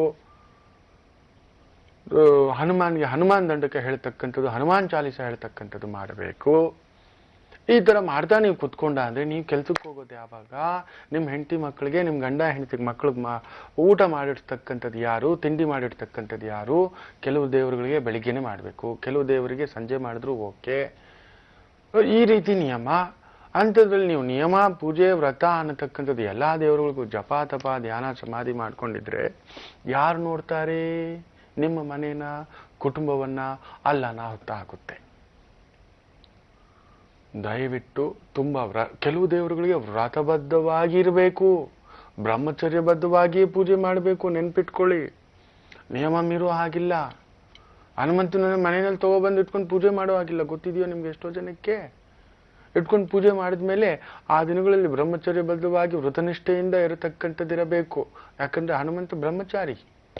ವಿನಾಯಕ ದೇವರನ್ನ ತುಂಬಾ ಅನುಷ್ಠಾನವಾಗಿ ಇರತಕ್ಕಂಥವ್ರು ತುಂಬಾ ನಿಯಮವಾಗಿರ್ಬೇಕು. ರಾಮಚಂದ್ರನ ಪೂಜೆ ಮಾಡತಕ್ಕಂಥವ್ರು ಏಕಪತ್ನಿ ವ್ರತಸ್ಥ, ಏಕಪತಿ ವ್ರತಸ್ಥರೂ ಆಗಿರ್ಬೇಕು. ಹಾಗಂತ ಕೃಷ್ಣನ್ ಪೂಜೆ ಮಾಡೋರೆಲ್ಲ ಬಂದ್ಬಿಟ್ಟು 106 2 3 ಅಂತಕ್ಕಂಥದ್ದು ದಡ್ಡತನ. ನಿಯಮಗಳಿದ್ದಾವೆ, ಆ ನಿಯಮಬದ್ಧವಾಗಿಯೇ ಮಾಡ್ಕೋಬೇಕು. ಅದನ್ನೆಲ್ಲ ಬಿಟ್ಟು ಅಷ್ಟು ರಾಶಿ ತಗೊಬಂದು ಮಾಡಿದ್ರಿ ಅಂದ್ರೆ ಕಿಚಡಿ ಆಗೋಗುತ್ತೆ, ಎಡವಟ್ಟಾಗುತ್ತೆ, ಇನ್ನಷ್ಟು ನೋವು ತಿಂತೀರಾ. ಕೆಲವರು ಹೇಳ್ತಾರೆ, ಗುರುಗಳೇ ಇವ್ರು ಇಲ್ಲಿ ಹೇಳಿದ್ರು ನಾವು ಆ ದೇವಸ್ಥಾನ ಹೋಗಿದ್ದು, ಆಮೇಲೆ ಇವ್ರು ಇದೇ ಹೇಳಿದ್ರು ಆ ದೇವಸ್ಥಾನಕ್ಕೆ ಹೋಗಿದ್ದು, ಈ ದೇವಸ್ಥಾನಕ್ಕೆ ಹೋಗಿದ್ದು, ಈ ಪೂಜೆ ಮಾಡೋದು ಆ ಪೂಜೆ ಮಾಡೋದು. ಅಂದ್ರೆ ಒಂದೇ ಸಮಸ್ಯೆಗೆ 4 ಡಾಕ್ಟರ್ ಹತ್ರ ಹೋದಾಗೆ ನೀವು ನೆನ್ಪಿಟ್ಕೊಳ್ಳಿ. 4 ಡಾಕ್ಟ್ರು ಅವರವರ ಒಂದು ಅನುಭವದ ಮೇಲೆ ಒಂದೊಂದು ಮಾತ್ರೆಯನ್ನು ಕೊಡ್ತಾರೆ. ಹಾಗೆ 4 ದೇವರು, 4 ಗುರುಗಳು, 4 ಜ್ಯೋತಿಷ್ಯರುಗಳು ಒಂದೊಂದು ನಿಯಮಬದ್ಧವಾಗಿ ಕೊಡ್ತಾರೆ.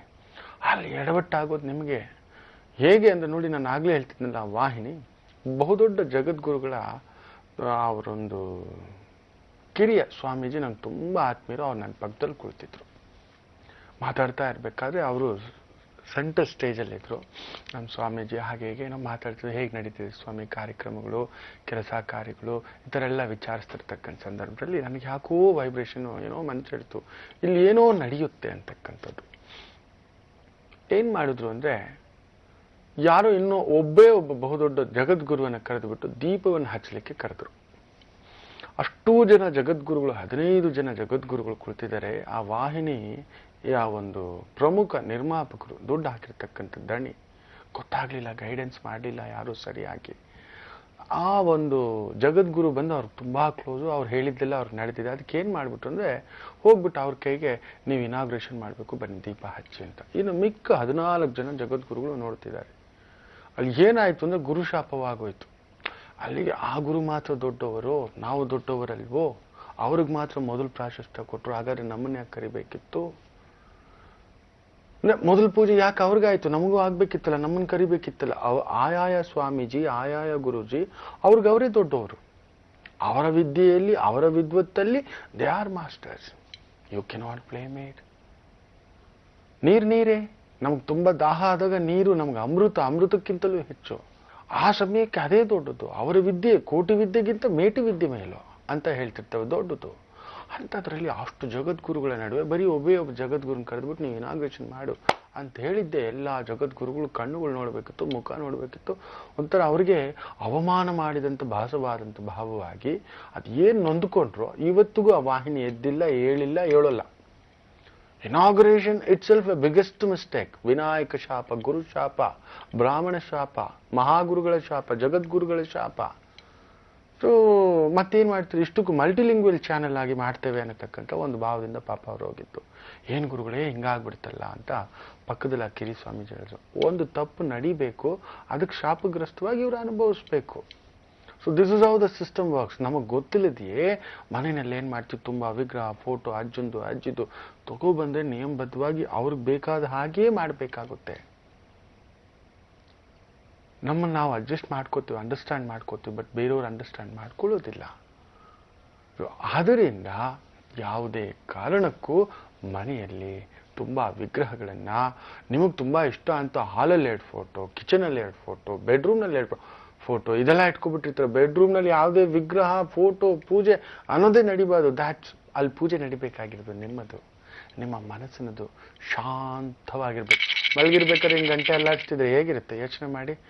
ಯಾರಪ್ಪ ಸದ್ದ ಹಾಕ್ತೀರಾ? ಮಲಗಿರ್ಬೇಕಾದ್ರೆ ಲೈಟ್ ಹಾಕಿದ್ರೇನೆ ಆ ಬೆಳಕಿಗೆ ನಮ್ಗೆ ನಿದ್ದೆ ಮುಖ ಕೊಡೋದಾಗಿರುತ್ತೆ. ಲೈಟ್ ಹಾಕಿ ಮಲ್ಕೊಳ್ಳೋಣ ಅಂತ ಹೇಳ್ತೀವಿ. ಬೆಳಿಗ್ಗೆ ಆಗಿದ್ದೆ ಕಿಟಕಿ ತೆಗಿತೇವೆ, ಬಾಗಿಲು ತೆಗಿತೇವೆ, ಆ ಬೆಳಕು ಬರಬೇಕು. ಆ mind, our soul, our body is been adjusted ಆ ಮಟ್ಟಕ್ಕೆ.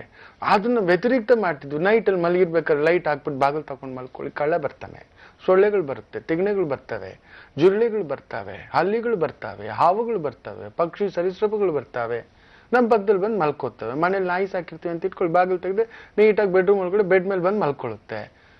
ಹೆಂಗಿರುತ್ತೆ ನೋಡಿ, ಯೋಚನೆ ಮಾಡಿ ನೋಡಿ. ಏನು ಮಾಡ್ತೇವೆ, ಮಲಗೋವಾಗ ಎಲ್ಲ ಬಂದೋಬಸ್ತ್ ಮಾಡ್ಕೊಂಡು ಮಲಗ್ತೇವೆ, ಹೌದಲ್ವಾ? ಆ ರೀತಿ ಒಂದೊಂದು ದೇವರನ್ನ ಒಂದೊಂದು ಆರಾಧನಾ ಪದ್ಧತಿ ಇರುತ್ತೆ, ಅದರ ಪ್ರಕಾರವಾಗಿ ಮಾಡಬೇಕು. ನೀವು ಆ ಥರ ಮಾಡ್ತಾ ಕೂತ್ಕೊಂಡ ಅಂದರೆ ದಿನವೆಲ್ಲ ಬರೀ ಪೂಜೆಲೇ ಆಗುತ್ತೆ, ಕೆಲಸ ಕಾರ್ಯಗಳಾಗೋದಿಲ್ಲ. ಹೆಂಡತಿ ಮಕ್ಕಳು ಉಪವಾಸ ಆಗ್ತೀರಾ, ಗಂಡನ ಗತಿ ಯಾವುದೋ ಗತಿ ಆಗ್ತಕ್ಕಂಥದ್ದು. ಸೊ ಇನ್ಮೇಲೆ ತುಂಬ ವಿಗ್ರಹಗಳಾಗಲಿ ಫೋಟೋಸ್ ಆಗಲಿ ಇಟ್ಕೊಳ್ಳಲ್ಲ ಅನ್ಕೋತೇನೆ. ನಿಮ್ಮ ಮನೆ ದೇವರು, ನಿಮ್ಮ ಕುಟುಂಬಕ್ಕೆ ಕುಲದೇವರು, ಅತಿ ಮುಖ್ಯವಾಗಿ ಗ್ರಾಮ ದೇವರದ್ದು ಏನಾದರೂ ನೆನೆಸ್ಕೊಂಡು ಇಟ್ಕೋಬಹುದು. ನಿಮ್ಮ ಇಷ್ಟ ದೈವ 1 2, ಅಮ್ಮ ಅಪ್ಪಂಗೆ ನೆಚ್ಚೋದು 1 2, 5 ದೇವರುಗಳ ಮೇಲೆ ತುಂಬ ಇಟ್ಕೋಬೇಡಿ. ಈ ಒಂದು ವಿಗ್ರಹಗಳ ಬಗ್ಗೆ ಹೇಳ್ತಿದ್ದೆ. ಹಾಗಾದ್ರೆ ಗೊತ್ತಿಲ್ಲ ಗುರುಗಳೇ, ಮೊದಲಿಂದ ತುಂಬ ವಿಗ್ರಹಗಳು ಫೋಟೋಸು ತಗೊಬಂದು ಇಟ್ಕೊಬಿಟ್ಟಿದೆ, ಈಗೇನು ಮಾಡಲಿ? ಇದು ಪ್ರಶ್ನೆ ಉದ್ಭವಿಸುತ್ತೆ, ಹೌದಲ್ವೋ? ಎಸ್, ಅದಕ್ಕೂ ಒಂದು ಪರಿಹಾರ ಇದೆ, ತುಂಬ ಇದೆ.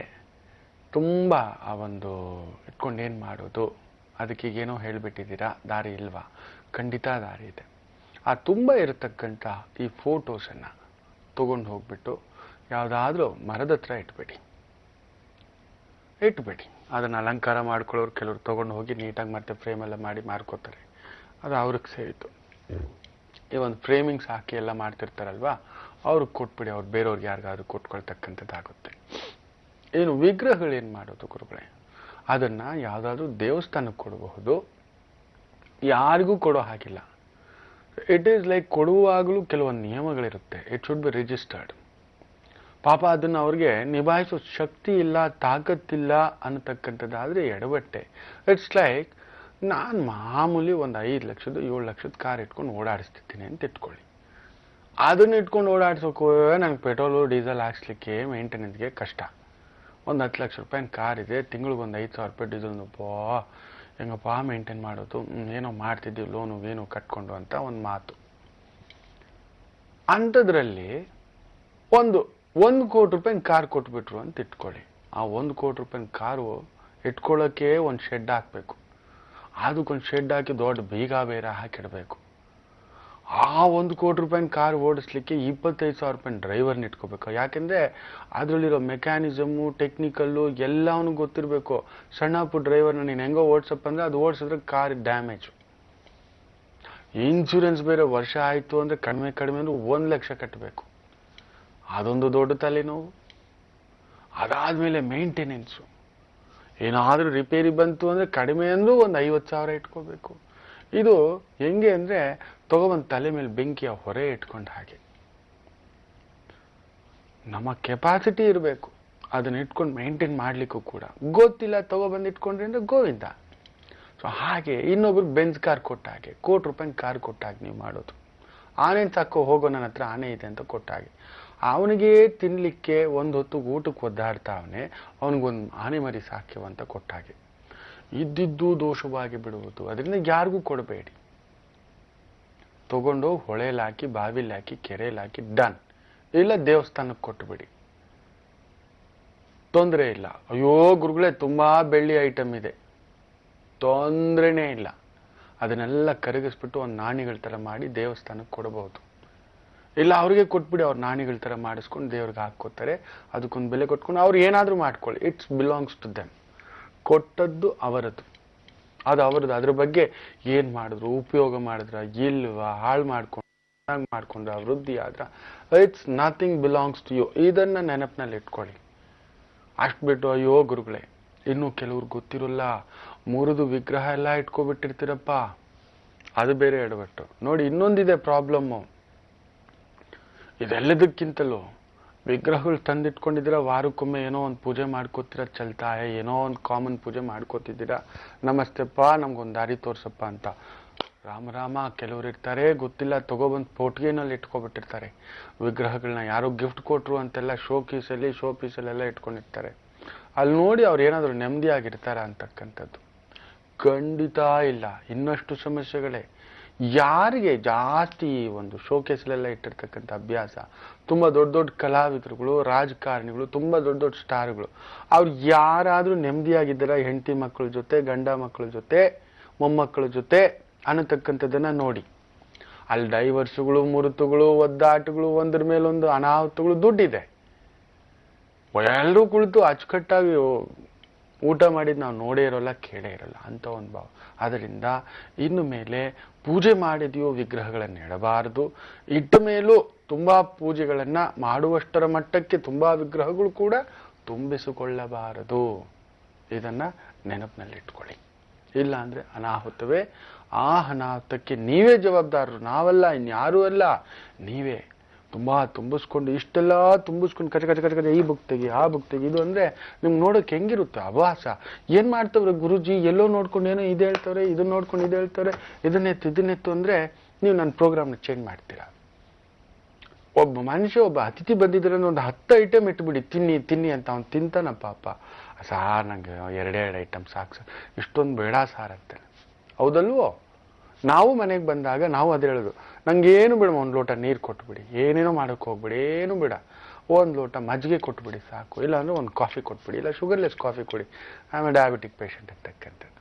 ನಾನು ಸಕ್ಕರೆ ಹಾಕೋತೀನಿ, ನಂಗೆ ಎಷ್ಟು ಬೇಕೋ ಅಷ್ಟು ಅಂತಕ್ಕಂಥ. ಸೊ ಲೈಕ್ ದ್ಯಾಟ್ ನೆನ್ಪಿಟ್ಕೊಳ್ಳಿ. ಇನ್ಮೇಲೆ ಆ ತಪ್ಪುಗಳು ಮಾಡಲ್ಲ ಅನ್ಕೋತೇನೆ. ಇರ್ಲಿ, ನಾ ಹೇಳ್ತಿದ್ದೆ ಆಗ್ಲೇ ಒಂದು ವಿಶೇಷವಾದಂಥ ಪುಷ್ಪವಿದೆ. ಈ ಒಂದು ಪುಷ್ಪವನ್ನ ಒಂದು ವಿಶೇಷವಾದಂಥ ದೇವರು ಇದ್ದಾರೆ, ಆ ದೇವರಿಗೆ ಕೊಟ್ಟು ಪೂಜೆ ಮಾಡಿಕೊಳ್ಳುವುದರಿಂದ ನಿಮ್ಮ ಭೂಮಿಗೆ ಸಂಬಂಧಪಟ್ಟಂತ ಬಹುದಿನಗಳ ಕನಸೊಂದು ನನಸಾಗುವುದು. 3 ದೇವರಿದ್ದಾರೆ, ತುಂಬಾ ವಿಶೇಷ. ಈ 3 ದೇವರಲ್ಲಿ ಒಬ್ಬರಿಗಾದರೂ ನೀವು ಪೂಜೆ ಮಾಡಿಕೊಳ್ಳತಕ್ಕಂಥದ್ದು ವಿಶೇಷವಾಗುವುದು. ಆ ಸನ್ನಿಧಾನಕ್ಕೆ ಹೋಗತಕ್ಕಂಥದ್ದು ಮಾಡಬೇಕು. ಇದನ್ನ ನೆನಪಲ್ಲಿಟ್ಕೊಳ್ಳಿ. ಒಂದು, ಲಕ್ಷ್ಮೀನಾರಾಯಣ ದೇವಸ್ಥಾನ ಎಲ್ಲಿಯಾದರೂ ಇದೆಯಾ ನೋಡಿ, ಆ ದೇವಸ್ಥಾನ. ಇಲ್ಲ ವರಹಾಸ್ವಾಮಿ, ತಿರುಮಲ ಕ್ಷೇತ್ರದಲ್ಲಿ ಇರತಕ್ಕಂಥದ್ದು ವರಹಾಸ್ವಾಮಿ. ಇಲ್ಲ ಗಂಗಮ್ಮ ದೇವಿ, ಲಿಂಗರಾಜಪುರ ಗಂಗಮ್ಮ. ತುಂಬಾ ನಾನು ನೋಡಿದ್ದೇನೆ, ಕೇಳ್ಪಟ್ಟಿದ್ದೇನೆ, ತುಂಬಾ ಜನ. ನನಗೇ ಆಗಿದೆ. ಒಂದು ನೆಲದಲ್ಲಿ ನಿಂತ್ಕೊಳ್ಳೋಕೆ ಜಾಗ ಇಲ್ದಿದ್ದವನಿಗೆ ಸೂರ್ಯನ್ 3 ಅಂತಸ್ತಿನ ಮನೆ ಕಟ್ಟಿದ್ದೀನಿ 30-40ನಲ್ಲೇ. ಅಕ್ಕ, ತಂಗಿ, ಅಣ್ಣ, ತಮ್ಮ, ಅತ್ತಿಗೆ, ನಾದ್ನಿ, ಚಿಕ್ಕಮ್ಮ, ದೊಡ್ಡಮ್ಮ ಎಲ್ಲರೂ ಸೇರಿ ಅಚ್ಚುಕಟ್ಟಾಗಿ ಆನಂದವಾಗಿರ್ತಕ್ಕಂಥ ಒಂದು ಮನೆ. ತುಂಬಾ ಆನಂದವಾಗಿ ಒಂದು 5 ರೂಮ್ ಕಟ್ಕೊಂಡು ಪುಟ್ಟದಾಗ ಅದ್ರಲ್ಲಿ ಜಿಮ್ ಎಲ್ಲ ಹಾಕ್ಕೊಂಡು ಆನಂದವಾಗಿತ್ತು. ನಾನು ನೆನೆಸಿದ್ದು ಇಲ್ಲ, ಕನಸಿನ ಮನೆ ಅದು. ಕನಸಲ್ಲ, ನನಗೆ ಅದೊಂದು ಅರಮನೆ, ಭವ್ಯವಾದಂಥ ಪ್ಯಾಲೇಸು. ಪುಟ್ಟು ಗೂಡಲ್ಲಿ ಇರ್ತೀನಂತ ಕೂಡ ಅಂದ್ಕೊಂಡಿರ್ಲಿಲ್ಲ. It's been happen. ಆ ದೇವಿ ಸಂಕಲ್ಪ. ಒಂದು ವಿಶೇಷವಾದಂಥ ಪುಷ್ಪ ಅಂತ ಹೇಳಿದೆ, ಅದು ವಿಶೇಷ ದಿನಗಳಲ್ಲೇ ಕೊಡಬೇಕು. ಬಕುಳ ಪುಷ್ಪ ಅನ್ನತಕ್ಕಂಥದ್ದು ಎಲ್ಲಿಯಾದ್ರೂ ಸಿಗುತ್ತಾ ಕೇಳಿ, ಅಪರೂಪ ಈ ಪುಷ್ಪ. ಈ ಒಂದು ಬಕುಳ ಪುಷ್ಪವನ್ನ ತಗೊಬಂದು ಈ 3 ದೇವರಲ್ಲಿ ಒಂದು ದೇವರಿಗೆ, ಈ ಲಿಂಗರಾಜಪುರ ಗಂಗಮ್ಮ ಆದ್ರೂ ಸರಿ, ಇಲ್ಲ ವರಹಾಸ್ವಾಮಿ ತಿರುಮಲ ಕ್ಷೇತ್ರದಲ್ಲಿರ್ತಕ್ಕಂಥ ವರಹಾಸ್ವಾಮಿ ಆದರೂ, ಭೂದೇವಿ ವರಹಾಸ್ವಾಮಿ ಆದರೂ, ಇಲ್ಲ ಲಕ್ಷ್ಮೀನಾರಾಯಣ ಸ್ವಾಮಿ ದೇವಸ್ಥಾನಗಳಲ್ಲಾದರೂ ಈ ಒಂದು ಬಕುಳ ಪುಷ್ಪವನ್ನು ಕೊಟ್ಟು, ಈ ಒಂದು ರಾಮನವಮಿಯ ಸಂದರ್ಭದಲ್ಲಿ ಯುಗಾದಿ ಹಬ್ಬಗಳ ಸಂದರ್ಭದಲ್ಲಿ, ದೀಪಾವಳಿ ಹಬ್ಬಗಳ ಸಂದರ್ಭದಲ್ಲಿ, ಈ ಒಂದು ಗೌರಿ ಹಬ್ಬದ ಸಂದರ್ಭಗಳಲ್ಲಿ, ಗಣೇಶ ಹಬ್ಬದ ಸಂದರ್ಭಗಳಲ್ಲಿ, ಅಂದರೆ ವಿಶೇಷ ಹಬ್ಬದ ದಿನಗಳ ಸಂದರ್ಭದಲ್ಲಿ ಕೊಟ್ಟು ಪೂಜೆ ಸಂಕಲ್ಪ ಮಾಡಿಸುವುದರಿಂದ ಬಹು ವಿಶೇಷವಾದಂಥ ನಿಮ್ಮ ಭೂಮಿ ಕನಸು, ಮನೆ ಕನಸು ನನಸಾಗುವುದು. ಇದು ಖಂಡಿತ ಖಡಾಖಂಡಿತ. ಪ್ರಯತ್ನ ಮಾಡಿ, ತುಂಬ ವಿಶೇಷ. ನಿಮ್ಮ ಮನದ ಇಚ್ಛೆಗಳು ನೆರವೇರತಕ್ಕಂಥದ್ದಾಗುತ್ತೆ. ಎಲ್ಲರೂ ಬಯಸೋದೇನು, ನಾವು ಹೋಗೋಕ್ ಮೊದಲು ನಂದು ಅಂತ ಒಂದು ಸ್ವಂತ ಮನೆಯಲ್ಲಿ ಹೋಗ್ಬೇಕು. ಅಯ್ಯೋ ಹುಚ್ಚರಪ್ಪ, ಇದೇ ಸ್ವಂತವಿಲ್ಲ. ಹೌದು, ಸ್ವಂತವಿಲ್ಲ. ಎಲ್ಲವೂ ದೇವಿಯೇ ಶಾಶ್ವತ, ಅಮ್ಮನೇ ಶಾಶ್ವತ, ಭಗವಂತನೇ ಶಾಶ್ವತ.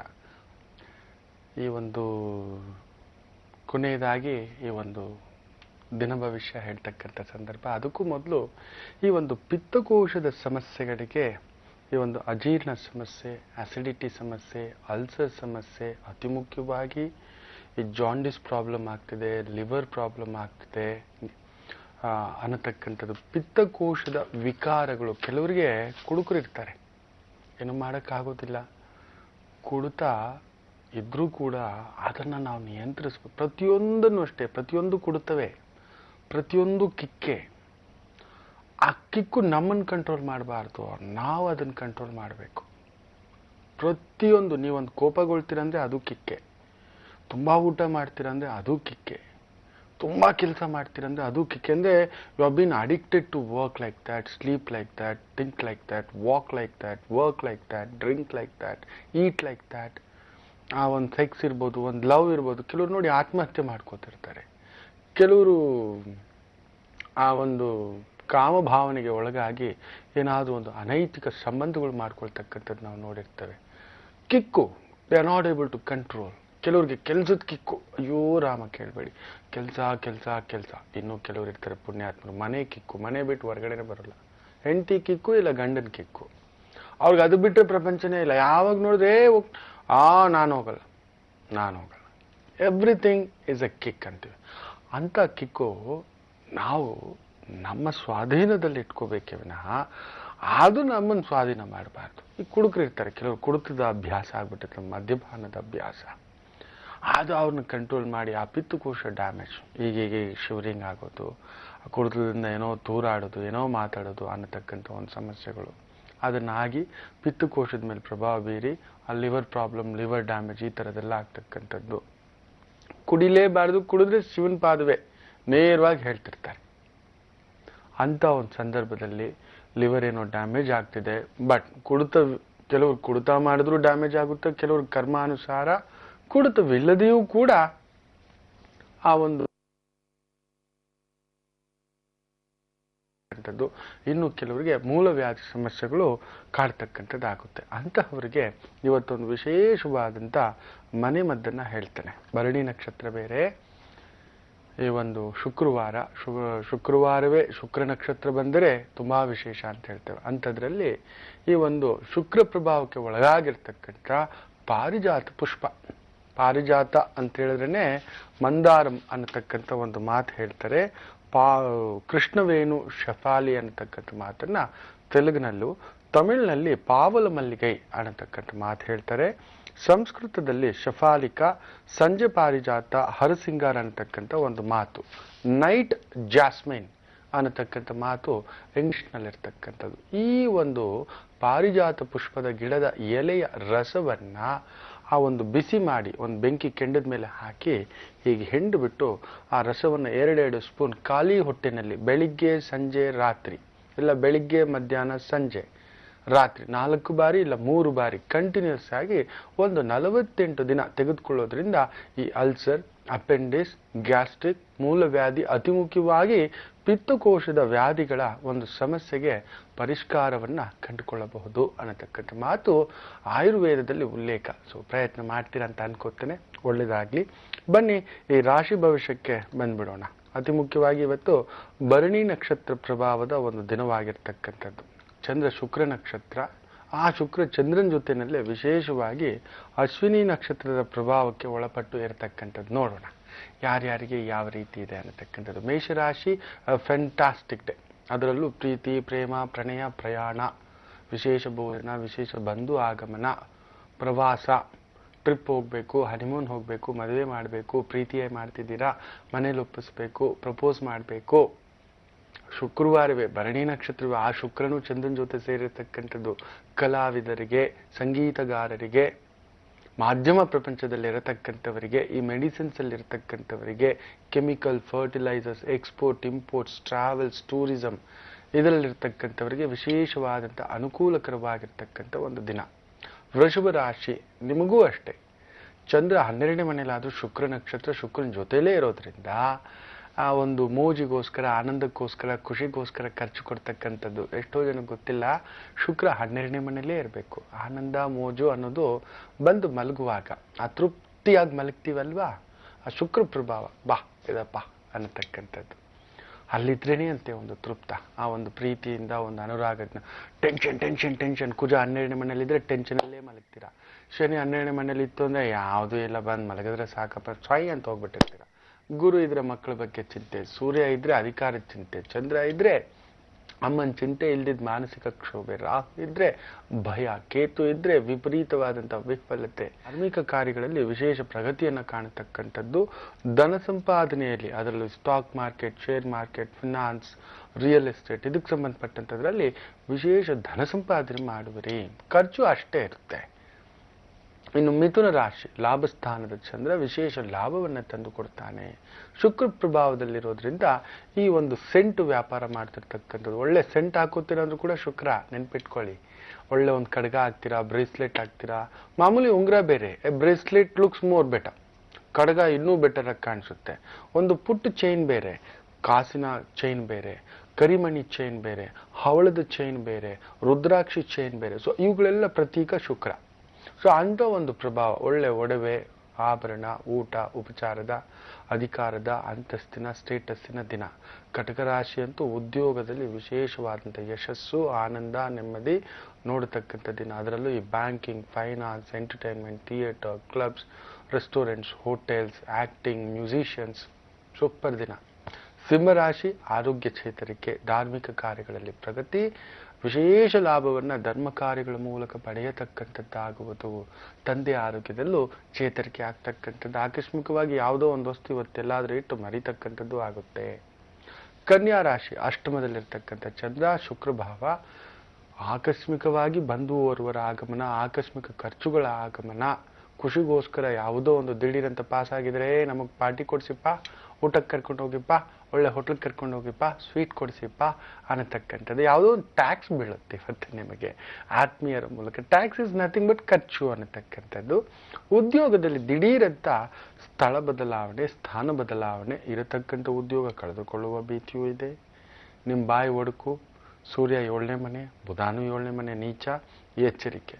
ತುಲಾ ರಾಶಿ ಅದ್ಭುತವಾದಂಥ ಅಭಿವೃದ್ಧಿಯ ದಿನ. ಉದ್ಯೋಗದಲ್ಲಂತೂ ವಿಶೇಷ ಯಶಸ್ಸು. ಅದರಲ್ಲೂ ಈ ಏವಿಯೇಷನ್ ಇಂಡಸ್ಟ್ರಿನಲ್ಲಿ ಇರ್ತಕ್ಕಂಥವರು, ಈ ಕಲಾಕೃತಿಗಳು, ಪೇಂಟಿಸ್ಟು, ಆರ್ಟಿಸ್ಟ್ಗಳಿಗೆ ವಿಶೇಷವಾದಂಥ ಅನುಕೂಲಕರ ದಿನ. ವೃಶ್ಚಿಕ ರಾಶಿ ಆರೋಗ್ಯದ ಕಡೆ ನೋಡ್ಕೊಳ್ಳಿ.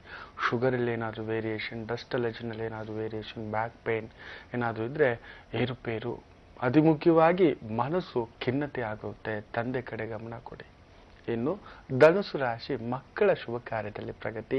ತುಂಬ ದಿನಗಳಿಂದ ಮದುವೆ ಮಾಡಬೇಕು, ಅವ್ರಿಗೊಂದು ಆಭರಣ ತರಬೇಕು, ಫಿಕ್ಸ್ ಡೆಪಾಸಿಟ್ ಆಗಬೇಕು, ಇನ್ಶೂರೆನ್ಸ್ ಹಾಕಿಸ್ಬೇಕು, ಫ್ಯಾಂಟಾಸ್ಟಿಕ್. ಮಕರ ರಾಶಿ ವಿಶೇಷವಾದಂಥ ವಾಹನ, ವಿದ್ಯಾನುಕೂಲ, ಅಭಿವೃದ್ಧಿ ಅನುಕೂಲ, ಉದ್ಯೋಗಾನುಕೂಲ, ಅಧಿಕಾರ ಅನುಕೂಲ, ವಾಹನ ಅನುಕೂಲ, ವಸ್ತ್ರಾಭರಣ ಅನುಕೂಲ ಇವೆಲ್ಲ ನೋಡ್ತಕ್ಕಂಥದ್ದು. ಕುಂಭರಾಶಿಯು ಪರವಾಗಿಲ್ಲ, ನೆಮ್ಮದಿಯಾಗಿರ್ತಕ್ಕಂಥದ್ದು. It's your time, it's your day. ಒಳ ಹುಟ್ಟಿದವರ ಒಂದು ಸಹಯೋಗ, ಮನೆಯಲ್ಲಿ ಎಲ್ಲ ಒಂದು ಸಂಭ್ರಮದ ಹಬ್ಬದ ಒಂದು ವಾತಾವರಣ. ನೆನ್ನೆ ಹಬ್ಬ ಅಲ್ಲ, ಇವತ್ತು ಹಬ್ಬ. ಆ ಒಂದು ಆನಂದ ನಿಮಗೆ. ಏನಾದರೂ ಮಕ್ಕಳ ಬಗ್ಗೆ ಯೋಚನೆ ಆಗುತ್ತೆ, ಮಲಗಿದ ಜಾಗದಲ್ಲಿ ಮಕ್ಕಳು ನೋಡಲಿಲ್ಲ, ಹಿರಿಯರು ನೋಡಲಿಲ್ಲ, ಹೋಗ್ಬೇಕಿತ್ತಲ್ಲ ಅನ್ನತಕ್ಕಂಥದ್ದು. ಸ್ವಲ್ಪ ಆರೋಗ್ಯದ ಕಡೆ ನೋಡ್ಕೊಳ್ಳಿ, ಏನಾದರೂ ಒಂಚೂರು ವೈಪರೀತ್ಯ ಆಗ್ತಕ್ಕಂಥದ್ದು. ಇನ್ನು ಮೀನರಾಶಿ ಖುಷಿಯ ಸಂಭ್ರಮವೇ ನಿಮಗೆ. ಆಕಸ್ಮಿಕ ಧನ ಪ್ರಾಪ್ತಿ, ಪರದೇಶ ಪ್ರಯಾಣ, ಪರವೂರು ಪ್ರಯಾಣ, ಕಲಾವಿದರಿಗೆ, ರೈಟರ್ಸ್ಗೆ, ಈ ಪ್ರೀತಿ ಪ್ರೇಮ ಮಾಡಿ ಒಪ್ಪಿಸ್ತಕ್ಕಂಥವರಿಗೆ, ಪ್ರೀತಿ ಪ್ರೇಮ ಮಾಡಿ ಮದುವೆ ಆಗಿರ್ತಕ್ಕಂಥವರಿಗೆ, 2 ಮದುವೆ ಆಗಿರ್ತಕ್ಕಂಥವರಿಗೆ, ಮದುವೆಯೇ ಬೇಡ ಅನ್ನತಕ್ಕಂಥವರಿಗೆ ಮದುವೆ ಯೋಗ, ವಾಹನ ಯೋಗ, ಆಭರಣ ಯೋಗ ಇವೆಷ್ಟು ಸೇರಿರ್ತಕ್ಕಂಥ ಶುಕ್ರವಾರದ ಸಂಭ್ರಮ.